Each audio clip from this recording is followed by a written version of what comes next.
Sir, আপনি যে শিউলির পেছনে এত টাকা খরচ করেন, আপনার কি একবারও বৌসুলের কথা মনে হয় না?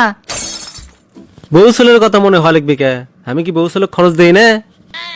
আমি আনা ফুর্তি করি, তাতে তোর কুটি বাজে।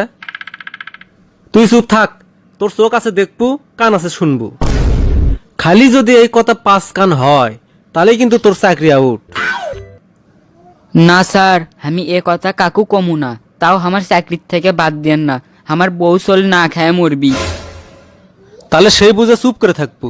আমার টাকা আছে, আমি ইচ্ছা মতো খরচ করবো, তাতে তোর কি? না স্যার, আমাকে তো কিছুই লয়, আপনার এত টাকা পয়সা আছে, তা আমাকে বেতন বেড়ে দিলেই তো হয়। তাহলে আমার মতো যারা কর্মচারী আছে সগলির কত উপকার হয়, আমরা কত কষ্টে চলি স্যার। আমার তো প্রত্যেক মাসেই টানাটানি হয় স্যার, বেতন এনা বেশি করে দিলে আমরাও ভালো মতো চলি, আপনারও এনা পুণ্যের কাম হয়। অত আমাক বুঝান লাগবি না। আমাক কি পাগলা কুত্তয় কামড়াছে কেরে যে তোর টাকা বেশি করে দেবো? এখন যা, গোডাউনের মাল ডেলিভারি দেওয়ার ব্যবস্থা কর।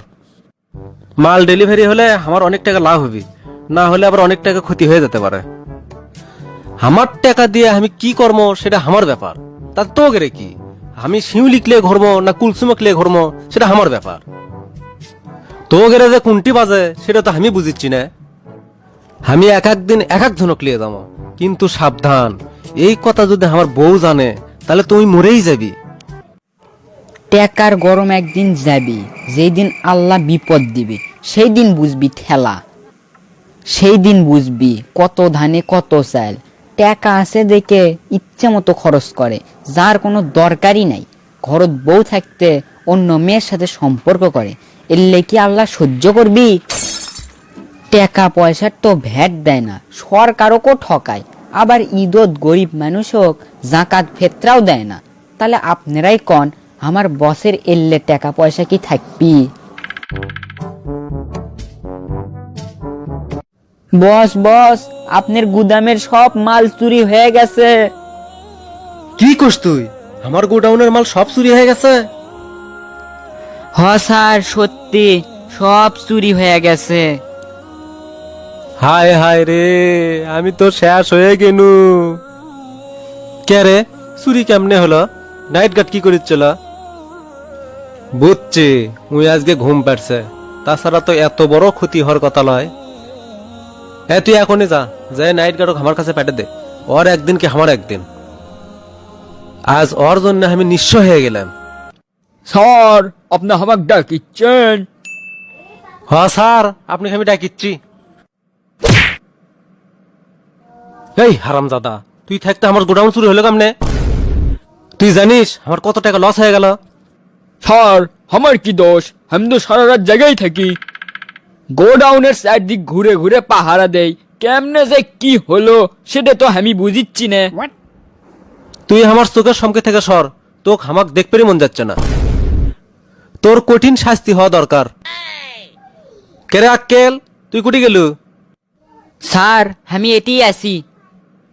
তুই এক কাম কর, পুলিশক ধরে দে, তাছাড়া আর শিক্ষা হবি না।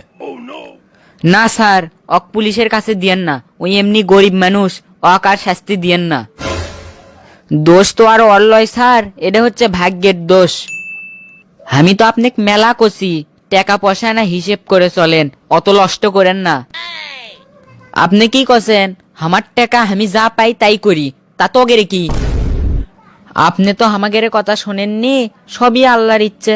আল্লাহ যখন যাক বিপদে ফালায়, আল্লাহ এভাবেই মানুষক পরীক্ষা করে।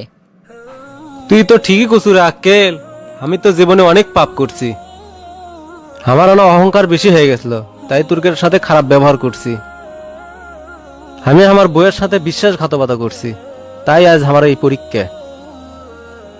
আর আমার অহংকারেরও পতন হলো।